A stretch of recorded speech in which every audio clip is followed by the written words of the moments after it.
All right, ladies and gentlemen, we are live. Welcome back to the Splash Talks podcast. I am your host, Sammy, and I'm here with my co-host, Cody. All right. It's just another episode, and on today's episode, we're going to talk about how I discovered my first narcissist. Before we get into it, I just want to go over the definition of narcissism, in case anyone doesn't know what that is. Mm-hmm. It says narcissism. Personality qualities include thinking very highly of oneself, needing admiration, believing others are inferior, and lacking empathy for others. Whoa, those are some horrible qualities. Not good, right? Super duper trash. So, Sammy, Yeah. let me ask you, man. When was the first time that you came across a narcissist? Man, I remember it just like it was yesterday. It was this huge, loud yelling match. No, I'm playing. It was actually like the most simple, calm situation. It was literally just me asking this friend just for some information.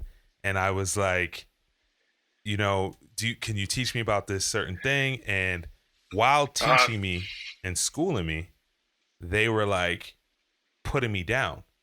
And I just thought that was weird that while I was asking for them to show me something, they decided to put me down. And with that, I was like, wow. Yeah, crazy, right? It's just like, why are you putting me down when I'm asking you for information?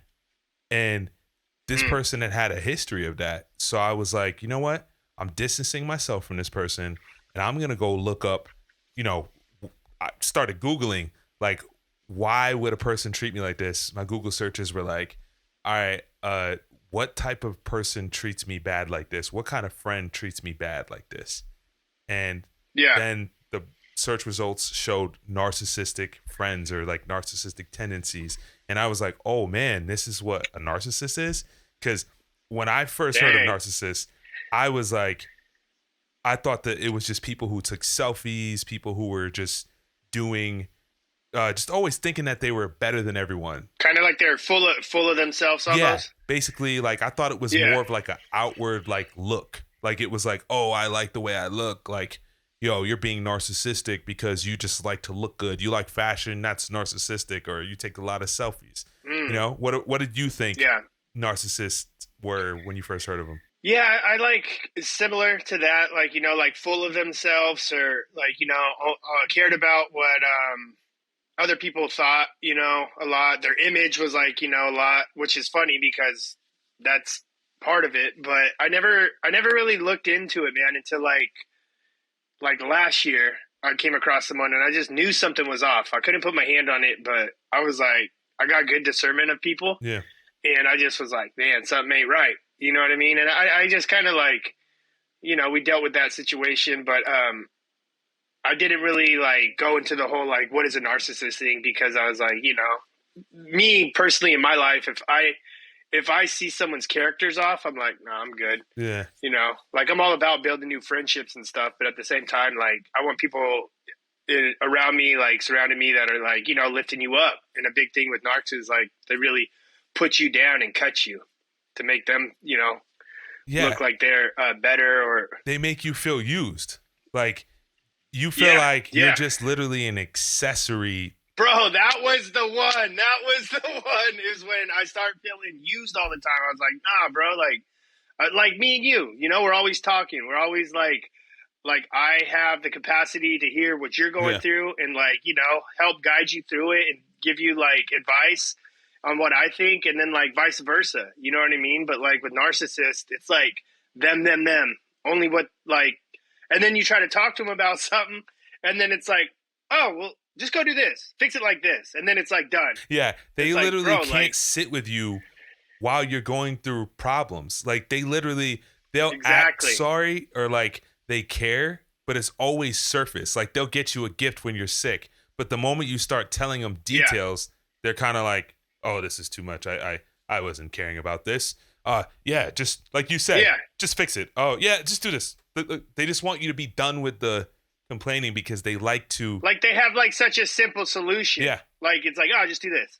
like, bro, like I'm feeling a certain way. Let me talk to you about it. You know what I mean? But they don't have empathy. They don't have empathy, so Yeah. that's like nearly impossible for them to accomplish. Yeah. 100%, bro. 100%. So like that was like a long-term friend that you figured that out with, Yeah, right? that was a friend that I had since childhood. We've been friends for a very, very, very long time. Like how many years? Over 20. Dang. So explain that to me, man. How was that like after you found out what it was, right? You're like, dang, you know, kind of set you back and like, you know, you kind of realize what a narcissist is. How did that feel with being friends with a narcissist for all those years and then you finally discover it? Like, how did that feel being friends with someone for so long? Well, to be honest, over all the years, the relationship just kept getting worse and worse. Like we were friends as children, and as we got older, it was like the times that they would explode on me just go off on me just kept increasing. Where it was like, why does this keep happening? Like we should be closer and cooler than we've ever been. Yeah. And it was like honestly like a yearly thing where I'd see this person. We didn't even live like very close, but anytime we'd visit each other, we'd have big blowouts.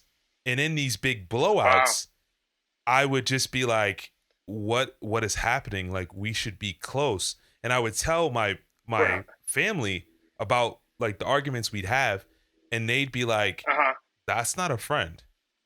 Like that's legit not a friend. Like they would say, why are you still friends with this person? And I'm like, well, we always been day one homies. Like, why wouldn't I be friends with this person? Like we've been friends since we were kids.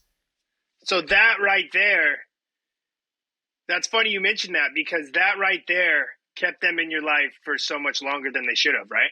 Oh, 100%. I should have cut them off at least, I would say, 7 to 8 years before I finally did. Wow. So is that much stuff in that timeline where it really made you like, man, you know, we're day ones, you know, like we're ride or die homies. Yeah, like, because I would always talk to them and be like, hey, like, why do we argue like this? I don't do this with any of my other friends. I would actually say this to them, and they'd be, none of your other friendships are like none. that. 0.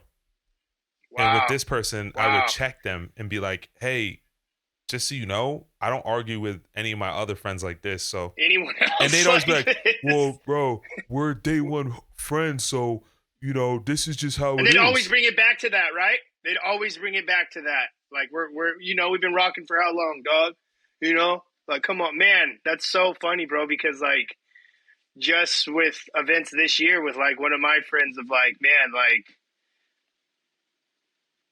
I'm 35, so like 15 years we've been rocking, dog. Like, you know, and we used to party a lot, and like, you know, it wasn't always like we were like close like how we are, but I mean, you know, that was like we do anything for each other type of thing. You know what I mean? And that kept that friend in my life for so much longer than, you know, and now here I am setting healthy boundaries in my life, you know, and that's a whole nother episode we'll talk about is boundaries. Yes. But yeah, I know exactly what you mean from that, bro. And I feel for you on that because that's funny. Like we have this memory and all these times and we want to hang on to that and like, oh no, you know? Yeah, we think it's funny how we think that because, oh man, I have so many inside jokes with this person, how could I cut them off?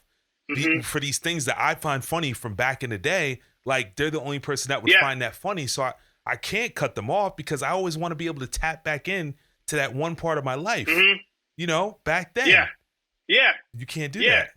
Yeah. Because they're too toxic. Yeah, and you can't hang on to those memories as a reason to keep someone in your life, regardless if they're narcissist or not. You know, healthy boundaries are a big thing. Yeah, I agree. Definitely.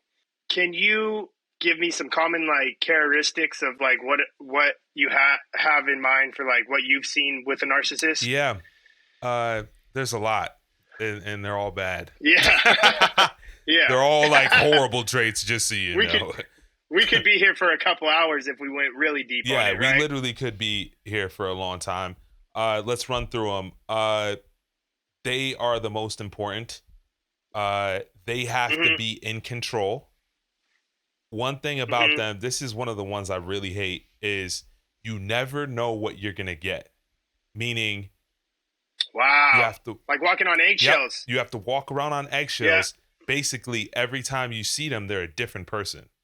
So, like, I just saw a podcast where Jadakiss was talking about Kanye, and Jadakiss was talking about how he's seen 4 or 5 different versions of Kanye, and the last 2 were trash. Wow. The first 4 were cool, but the last 2 were trash. Yeah. And it's like every time. So that probably really, sorry to interrupt you, but that probably really made him like hesitant on wanting to work with him because he never knew what he was going to get, right? Yeah. It's kind of like you're opening like Pandora's box. It's basically like you just don't know what you're going to get. And that uneasiness will make you feel like you always got to tiptoe around this person. Like you never know when they're going to fly off the handle and snap at you. And that's a horrible feeling to feel anytime you hang out with someone who's supposed to be your good friend. So that's one. Another one would be they never take accountability. Never. You probably experienced somebody who they do wrong things, but they never take accountability. It's not, and it's not even like accountability is a thing for them. No. It's like, oh no, it's all good. Like it's me. Yeah. It's your fault. No, it's not a big deal. Yeah. Like even if it's like something simple, like parking in a handicap spot, right? Like, oh no, it's all good. It's like, hey man, you're not supposed to park there. Oh, don't worry. That's literally for someone that has health issues, bro. You got a healthy 2 legs, you could walk. You know what I mean? What about someone that is, like has a disability, or it's like, come on, man. Yeah, the rules don't apply to them. Yeah. I was after my pops got sick, I really like took that into consideration because, it made me think more about like, wow, yeah, there's people that like, sometimes you see people pull up in the handicap spot and they're just like, they got the placard, but you're like, yo, you can walk, whatever. Yeah. But yeah, no, that's funny, man. Yeah. Cause there's really never accountability with them. There's always an out of where they don't have to take accountability. Yeah. And you notice they're always the victim. That's one. They're always the victim. So rather than take accountability, no, everyone else wronged them. Like you notice Kanye, like perfect example. Kanye's one of my favorite people, but there's one thing that I notice about him is like it doesn't matter how rich he gets and how well off he gets, he's still the victim. Like you can't be that high up on the food chain financially and still be a victim. And still be a victim. No one like you don't get this far in life and act like everyone's been out to get you. It's like if they were out to get you, you would never been this successful. Just first off. Like regardless of like how famous, how successful you are, you would have never got this far if they were really holding you back. So you can't always be the 100%. Victim. There's got to be something where you play a part in this and it was your fault. So that's one. Yeah. And another thing with them is they find it very easy to be hypercritical on you. Wow. They will criticize. Describe that a little bit. Yeah. They will criticize you to no end. Basically, they will invalidate your identity. So if you are someone who's like a painter, they'll like criticize your painting. They'll be like, oh, you didn't do this, or oh, you didn't do that. Like even if you put your heart and soul in it, they'll find something to critique. Like even if you created something as a homie, and like I was like whatever about it, I'd be like, bro, that's dope. You know what I mean? Like, look at what you did. Even if I had, my own thoughts on it, like you put your time, your effort, like, you know what I mean? Like, that's what a real friend is. And like, you can critique, but like, give them a little bit of like glory and shine for what they did. You know what I mean? Like, I know exactly what you're saying. I want to piggyback on what you're saying is like, if they did not have a hand in your success, they're upset and they will like invalidate it or criticize it. The only way you'll get them to be on your side and cheerlead for you is if they helped you get there. They don't. I was just going to say that. Right? Yeah. You've seen that before. Yeah. And if it's like bringing them some sort of glory in a way or shining light on them, then they're like, yeah, we did this. It's never like, even though if it was your idea or like you came up with something, they'll kind of like steal your limelight by being like, no, yeah, we did this. Yeah, this is dope, bro. Yeah. Like, you know what I Or mean? they'll be like, Like, oh, you only did this because I helped you with it. And wow. also, Yeah. lastly, I would say they are probably the biggest people who will give you something with strings attached. It's always strings attached. If they did something for you, oh, best believe in an argument, they're going to remind you what they did for you. Yeah, and even if it's not even an argument, they will hold it over your head. Well, come on, dog. Like, I helped you do this before. Like, come help me move, or come help me this, Yeah. or it's like, It's what? Like, I just like you can't just do stuff for friends out of the goodness of your heart and like not keep a tally. You know what I mean? Yeah, that's one thing I never understood about them is I don't keep a tally. Like, honestly, if Yeah. somebody, like, if I do something for someone, I did it because I'm your friend and I want to see you win. For them, they do Yeah. it as a way to tax you later on. Like, they go, oh, all Yes, right, I'll do this for them exactly. just so I can bring it up later when I want them to do something. Be like, oh, well, I did this for you, so you owe me. I don't owe you. Wow. Like, are you my friend or are you not? Like, you Yeah. don't understand what Yeah. it's like to be a true friend. You think everyone owes people because you helped. It's like, do you care about me or not? Because it seems like this is Yeah. very transactional, and it only swings. Well, and that just goes back. That goes back into the definition where people aren't like on the same. Like, they look down on people. Like, people. You've said this before to me. I can't find the words at the moment, but it's like they look at people like peasants almost, right? Like, you're not on the same level as me. So like when they're doing stuff like that, man, it's just crazy because it's like you said, like, what about just being friends? Like, I do stuff for you, you do stuff. Like, Yeah. if we go out to eat, like, I'll buy you food or, like, you know what I mean? It's like, whatever, dude. Like, I'm not keeping a freaking, oh, yeah, Sammy's got to buy me lunch next time we go. Or, you know No, what I mean? It's not even it's like not that. even equal. Like, with them, it's never. Yeah. It can never be equal. Basically, they do well in one up, Wow. one down relationships where either Yeah. they're above you, like they're above you, they're okay with that because they're in charge of you. Or Yeah. you're someone that they think is of elite status and they will look up to you because they think you're someone of value. Maybe you're someone famous, so they'll respect you because they want to kind of take your spot. But if it's equal, Take your shine. yeah. If it's equal, they don't do well like that because they will constantly be competing. And that's exactly what it was with this friend is we were constantly competing all the time where I was just happy to see them win and they were never happy to see me win. They always wanted to be like only when they did. Yeah, I would be the biggest cheerleader. Like, "Oh, yo, you're doing great." Like, "Oh man, I'm so happy." Like, "That's awesome you did that." Mine, if I'm winning, they're like, "Oh, that's corny." Yeah. Or like they'll find a way. Yeah. This is like a perfect example. When we were kids, it was be like, you'd be hanging out at a party and you'd be in shape. It's hot in summer and you just take your shirt off at a summer party. And then they'd shame me 'Cause it's hot. and be like, "Oh, you guys have your shirts off? Oh, that's corny." Meanwhile, they're not in shape. So it's really like a jealousy thing where it's like, so they're just really like an undercover hater. oh, a lot of it is they're undercover haters too. 100%. And having someone that close to you your whole life, right? Knowing that they've been hating on you and sabotaging you emotionally for years on end is like one of the most like vulnerable and exposing things like I've ever been through in my entire life. And I hated it. I hated that feeling knowing they were that close. Like with that, because obviously you're not friends with them anymore, but how does that like affect you now with moving forward in life?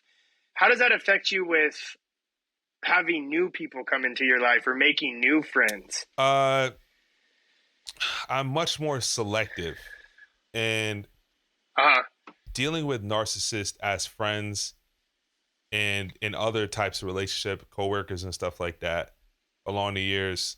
Yeah. I'm very versed in how they act. I've basically Mm-hmm. become an expert at knowing how they work.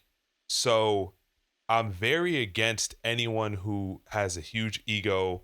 I'm very against people who can't Mm-hmm. take accountability, because those are like the Or telltale signs. Like someone who has a big yeah. ego, or someone who's very manipulative, someone who Ooh. can't can't get along with people. Like someone who has like a trail of like broken friendships, like where they're always on bad terms. Like they Wow. can't walk through the city without Mm-hmm. running into someone that they got beef with, or like they had a falling out with. Dang. Like, and it's everywhere. It's not Yeah. just like two relationships. It's like a lot of people are not on good terms and are no longer cool with them. That's a red flag. So Dang. now Yeah. with the friends that I keep in my life, I keep people who don't have big egos, who can take criticism, who take accountability, and they want to Mm-hmm. grow and they want to see you win. Like perfect examples, like you and I, like we hit it off. We were friends for a few Mm-hmm. years, but we got closer and closer over the last few years. And over the last few years, I've seen in your Yeah. life, when I speak into your life, I see that you take accountability, you improve on things, you don't have a big ego, you just want to see me Mm-hmm. win, just like I want to see you win. So that was like Of one of the course. biggest Yeah. reasons why I trusted you and why I wanted to bring you along for this journey on the Splash Talks podcast. Yeah. I'm super stoked to be a part of this, bro. And like, man, just the vision that we're getting, the things we're coming up with. Like, I'm so excited for the subscribers and listeners to be able to hear this and you help people. I mean, that's just, I'm so excited to be a part of this, man, and have a tool that and a passion for something that we want to do, and now here we are. You know what I mean? First episode, bro. Yeah, this is the So first I'm episode. really thankful for that, man. It's about time that I used my voice. It's actually kind of weird that I've gone this long being online and never talking. Like a lot of people are like, why don't you start? Like you need to like talk. And I'm like, yeah, I know. I kind of talk in real life, but How many times you been told that? oh, a billion times, man. I need. People are like, you are like a really good communicator, and I'm like, yeah, but I just talk to people who I come across in real life. But I'd like to touch more of the world, Yeah. so that's what this podcast is about. Yeah. So, and this is the beginning, y'all. This is our first episode. One down, forever to go. Please share this episode with Yes. someone who could use this. The way we grow is through your support. Love y'all, and we'll catch you on the next episode. Splash.